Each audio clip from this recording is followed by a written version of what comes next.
मी आता 7,500 आणि महागाई भत्ता मागितला। आपल्याला आता साहेबांनी जे सांगितलं, वीरेंद्र सिंग साहेबांनी, ते बिलकुल खरं आहे। मी आपल्याला सांगतो, हे आंदोलन आजचं शेवटचं आंदोलन आहे। आपलं काम लवकरात लवकर होणार आहे, यात काही शंका नाही। याच्यावर तुम्हाला 2 कारणं देतो। मी जेव्हाही बोलतो किंवा बोलण्याचा प्रयत्न करतो तर त्यामागे काहीतरी लॉजिक असतं म्हणून बोलतो। पोपळगट साहेब, आपण जे पूर्ण आंदोलन केलं 10 वर्षात पूर्ण भारत जागृत केला आपण लक्ष्मणराव, आणि आपली मागणी पहिल्यापासून 7,500 महागाई भत्ता ही कन्सिस्टंटली राहिली।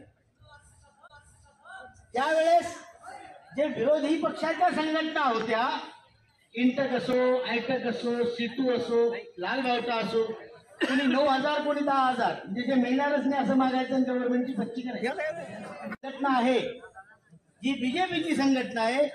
त्यांनी मागितले होते 5,000 कोरडे, म्हणजे 5,000वर डीए सुद्धा नाही, ही त्यांची मागणी होती।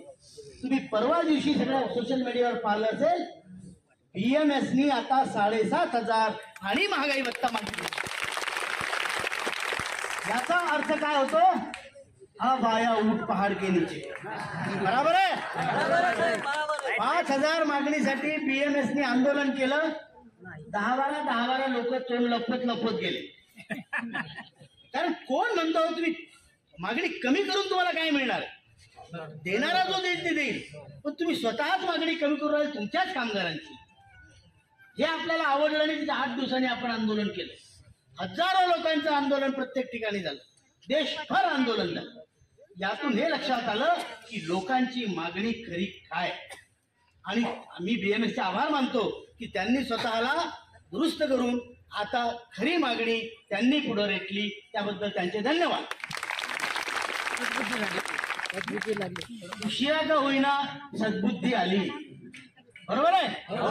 आपलं कोणी वैरी नाही, आपलं कोणी दुश्मन नाही, आपण कोणाचे दुश्मन नाही। तुम्हाला सांगतो, आपला 10 ऑक्टोबरला यांनी सीबीटी मीटिंग ठेवली होती, कुठे? बँगलोर। आपल्या बँगलोरच्या टीमनी आणि साऊथ इंडियाच्या टीमनी अशी व्यवस्था केली की तिथे 25,000 लोक जमतील।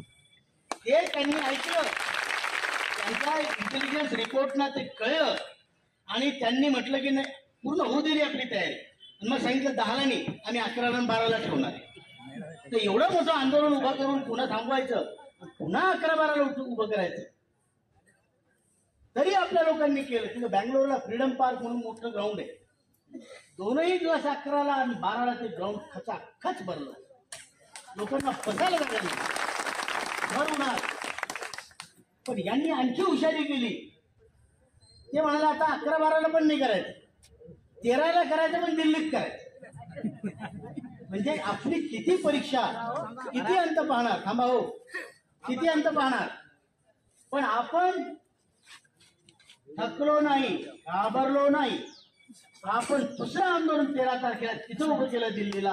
हजारोच्या संख्येत पीटीएफच्या ऑफिस समोर तिथे सीबीटी मीटिंग चालू होती, तिथे आपलं आंदोलन झालं।